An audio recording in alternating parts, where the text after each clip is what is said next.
Welcome back মোৰ মৰমৰ ছাত্ৰ ছাত্ৰীসকল। এতিয়া আমি আৰম্ভ কৰিম আমাৰ যোনখিনি টপিক শেষ কৰিছিলোঁ তাৰ পিছত মন দি ভালকৈ চোৱা। এতিয়া মই তোমালোকক দেখুৱাম কেনেকৈ তোমালোকে বহুত ইজি প্ৰচেছেৰে ভাগ কৰি পেলাই এইটো কৰিব পাৰা। আশা কৰোঁ চোৱা, এইটোলৈ মন দি চোৱা। আমি এটা সংখ্যা লৈছোঁ 3/8 8/3, যোনটো কি এটা অপ্ৰকৃত ভগ্নাংশ, কাৰণ এইটোৰ কি লবটো ডাঙৰ হৰৰ পৰা। এতিয়া আমি ইয়াক মিশ্ৰ ভগ্নাংশত নিবলৈ কি কৰিব লাগিব? প্ৰথমতে আমি ভাগ কৰিম। চোৱা আমি কেনেকৈ ভাগ কৰিছোঁ ষ্টেপ বাই ষ্টেপ চোৱা। কি কৰিম? 3ৰে আমি কি 8টোক ভাগ কৰিম। তে 3ৰে 8টোক ভাগ কৰিলে কি হ'ব? 3 2 কিমান? 6। 8ৰ পৰা এতিয়া আমি যদি 6টো যদি আমি বিয়োগ কৰোঁ কিমান পাম? আমি 2 পালোঁ। 3 2 6, 8ৰ পৰা 6 বিয়োগ কৰিলে 2। এইটো ভাগ অংকৰ নিয়ম, তোমালোকে নিশ্চয় ভাগ অংক কৰিছা। তে আমাৰ কিমান থাকি গ'ল? ভাগ শেষ 2 থাকি গ'ল। এতিয়া আমি মিশ্ৰ ভগ্নাংশত নিবলৈ আমি কেনেকৈ সজাব লাগিব বস্তুটো এনেকৈ চোৱা। প্ৰথমতে আমাৰ যোনটো ভাগফল আছে এইটো কি হ'ব? এইটো হ'ল পূৰ্ণ একক।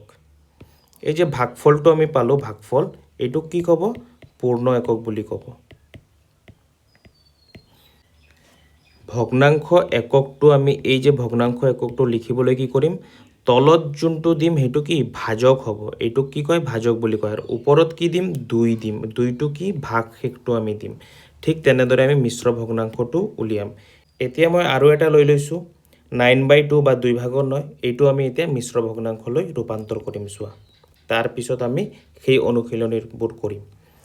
প্ৰথমতে আছে আমি কি কৰিব লাগিব? 9 আছে, 2 দি ভাগ কৰিম। 2 কিমান বাৰ যাব? 2 2 4, 2 3 6, 2 4 8, 2 5 10। তে 10টো কি বেছি 8ৰ পৰা? 9ৰ পৰা কি 10 বেছিতে আমি কি ল'ব লাগিব? 8 ল'ব লাগিব। 2 4 8। তাৰপিছত বিয়োগ কৰি দিয়া। 9ৰ পৰা 8 গ'লে কিমান? 1। তে আমাৰ কি কৰিছিলোঁ? যোনটো পূৰ্ণ সংখ্যা যোনটো হ'ব এইটো পূৰ্ণ এককটো কি হ'ব? ভাগফলটো হ'ব। তে ভাগফল কিমান আছে ইয়াত? 4 আছে।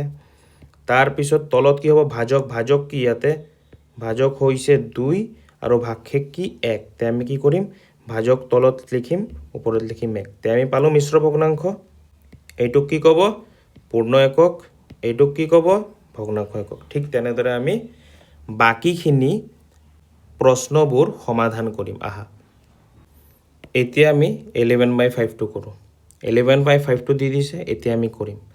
কি কৰিম চোৱা, 11টোক 5 দি ভাগ কৰিম। 5 কিমান গুণ? 2 গুণ 10। বিয়োগ কৰিম, থাকিব কিমান? 1। আৰু আমাৰ মিশ্ৰ ভগ্নাংশত নিবলৈ কি কৰিব লাগিব? মিশ্ৰ ভগ্নাংশ লিখা। প্ৰথমতে কি হ'ব? যোনটো 2 আছে ভাগফলটো এইটো হ'ব। তাৰ মাজত তলত কি হ'ব? ভাজক আৰু ওপৰত কি হ'ব? ভাগশেষ। এইটো আমাৰ কি হ'ব? মিশ্ৰ ভগ্নাংশ। হৈ গ'লনে? মিনিটতে আমি কৰি দিলোঁ, উলিয়াই দিলোঁ। ঠিক নেক্সট চোৱা আকৌ কি কৰোঁ।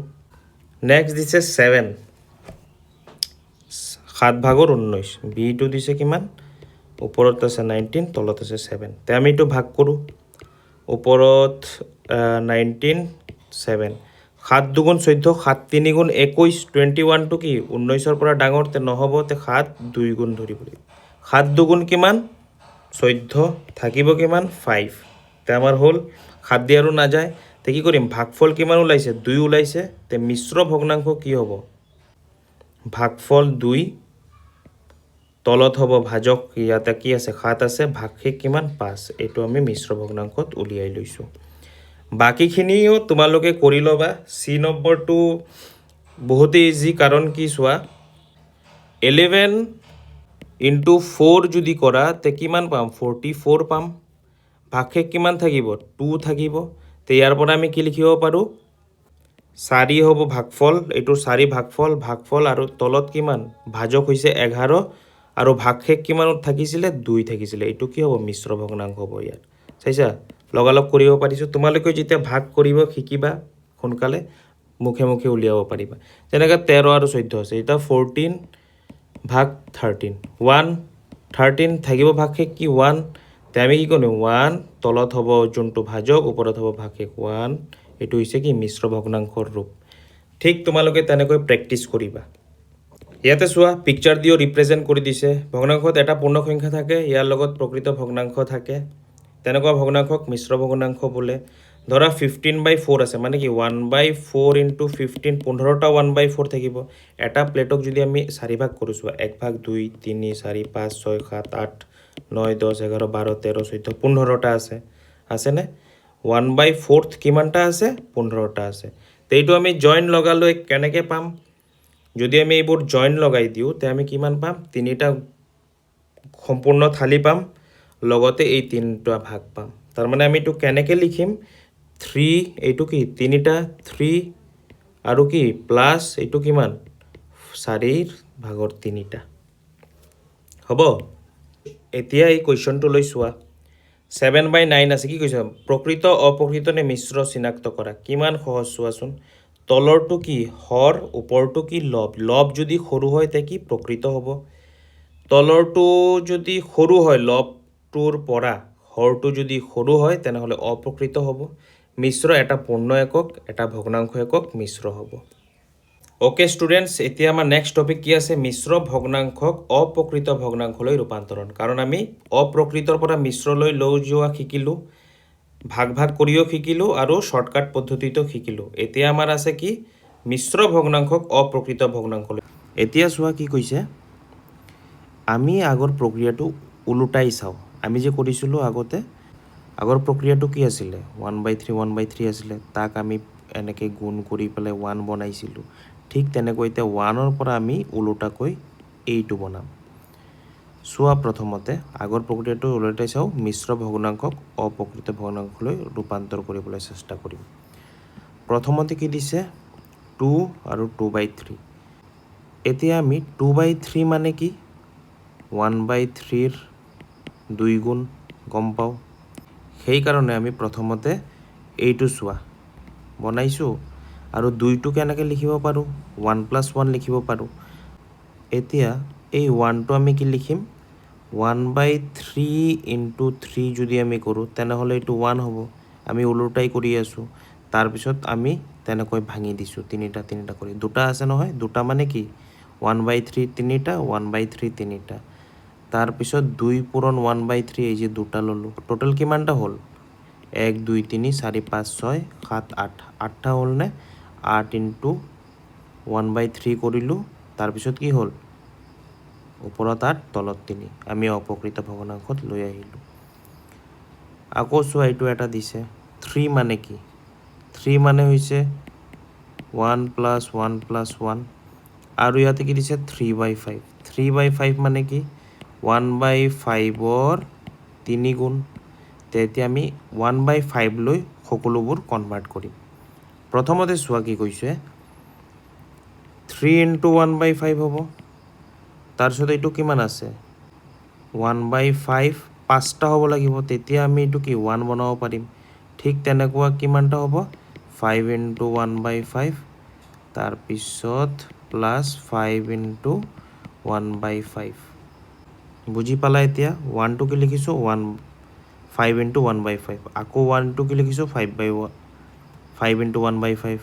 আকৌ এইটো কি 5 ইনটু 1/5 আৰু এইটো কি 1/5 আছিলে কিন্তু কিমানটা আছে 3টা আছে। এইটো 3 ইনটু 1/5। আটাইবোৰ ভাঙিছোঁ। ভাঙাৰ পিছত আমি কি 18টা পাইছোঁ টোটেল। 18টা 1/5তে তলত আছে 5, ওপৰত আছে 18।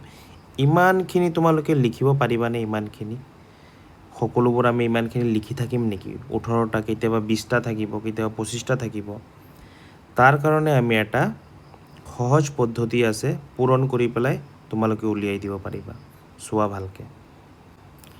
ধৰা আমি এইটো লৈছোঁ 3 আৰু এইফালে 3/4। 3 এইটো পূৰ্ণ সংখ্যা, ভগ্নাংশত কি আছে 3/4। চোৱা প্ৰথমতে আমি ৰুল নম্বৰ 1 কি কৰিম? যোনটো পূৰ্ণ একক আছে তাক কি কৰিম? এই যে হৰ আছে, হৰৰ সৈতে পূৰণ কৰিম। এইটো হৈছে প্ৰথম ষ্টেপ। তাৰমানে পূৰ্ণ সংখ্যা কি আছে 3 আছে, 3ৰ লগত কি 4 আমি পূৰণ কৰিম। 2 নম্বৰ ষ্টেপ কি হ'ব? যিটো আমি সংখ্যা পাম তাৰ লগত লবটো যোগ কৰিম। তাৰ মানে 3 4 গুণ কিমান পাম 12 পাম 12 লগত কি যোগ কৰিম লবটো লব কিমান আছে 3 আছে তে টোটাল কিমান হ'ব 15 হ'ব এইটো আমাৰ কি হ'ব নতুন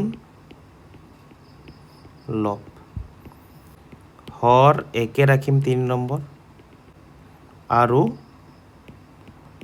নতুন লবটো বহুৱাই দিম তে আমি কেনেকৈ লিখিম এতিয়া এইটো যে আছে 3 আৰু 3/4 যোনটো আছে ইয়াক আমি কেনেকৈ লিখিব পাৰিম 3 4 গুণ 12 আৰু 12ৰ লগত আমি ইফালে যোগ কৰিলোঁ ইফালে পূৰণ কৰিম ইফালে যোগ কৰিম 3 4 গুণ 12 12 আৰু 3 কিমান 15 তে ওপৰত কিমান হ'ব 15 তলত কি হ'ব যোনটো আছিলে সেম 4 4 থাকিব তে আমি এইটো কি হ'লো অপ্ৰকৃত ভগ্নাংশত লৈ আহিলোঁ অপ্ৰকৃত ভগ্নাংশ হ'ল চাইছানে কিমান ইজিলি আমি ওলাই লৈ আহিছোঁ এতিয়া অনুশীলনীটো আমি চাওঁ এবাৰ আহা অনুশীলনী 7.7 কি কৈছে তলৰ মিশ্ৰ ভগ্নাংশবোৰত অপ্ৰকৃত ভগ্নাংশলৈ ৰূপান্তৰ কৰা কি দিছে প্ৰথমতে 7 5/6 এইটোৱে কৰোঁ চোৱাচোন 7ৰ লগত কি কৰিম পূৰণ কৰিম 6 প্ৰথম এইটো আছিলে 7 6 গুণ 42 তাৰপিছত ওপৰত কিমান আছে 5 42ৰ লগত আমি 5 যোগ কৰিম কিমান হ'ব 47 হ'ব তাৰ মানে ইয়াৰ ৰিজাল্ট কি হ'ব আমাৰ তলত হ'ব 6 ওপৰত হ'ব 47 সেম তেনেকৈ এইটো কি হ'ব 4 5 গুণ 20 4 পূৰণ 5 কৰিম প্ৰথমত পাম 20 লগত আমি কি ওপৰত যে 2 আছে যিটো যোগ কৰিম তে নতুন কি পাম আমি তলত হ'ব 5 ওপৰত হ'ব কিমান 22 তেনেকৈ বাকীখিনিও তোমালোকে কৰিব পাৰিবানে 3 নম্বৰটো কি 7 4 গুণ কিমান 28 28 আৰু 1 কিমান 29 আৰু তলত কিমান 4 সেম এইবোৰো তেনেকুৱা 8 10 গুণ 80 আৰু লগত 3 কিমান হ'ব 83 ওপৰত 83 তলত 10 এইটো আৰু এইটো তোমালোকে কৰিবা হোমৱৰ্ক এইটো এটাটো কৰিব পাৰা তোমালোকে ওকে ষ্টুডেণ্টছ আজি ভিডিঅ'টো ইয়াতে সামৰণি মাৰিছোঁ ভিডিঅ'টো ফ্ৰেণ্ডৰ সৈতে শ্বেয়াৰ কৰিবা আৰু ডেছক্ৰিপশ্যনত মোৰ টেলিগ্ৰামৰ লিংক আছে তাৰ পৰা তোমালোকে টেলিগ্ৰামটো জইন কৰিবা যাতে তোমালোকে পিডিএফবোৰ নিজে নিজে ডাউনলোড কৰি ঘৰতো চাব পাৰা গড ব্লেছ ইউ ষ্টুডেণ্টছ লগ পাম আকৌ নেক্সট ভিডিঅ'ত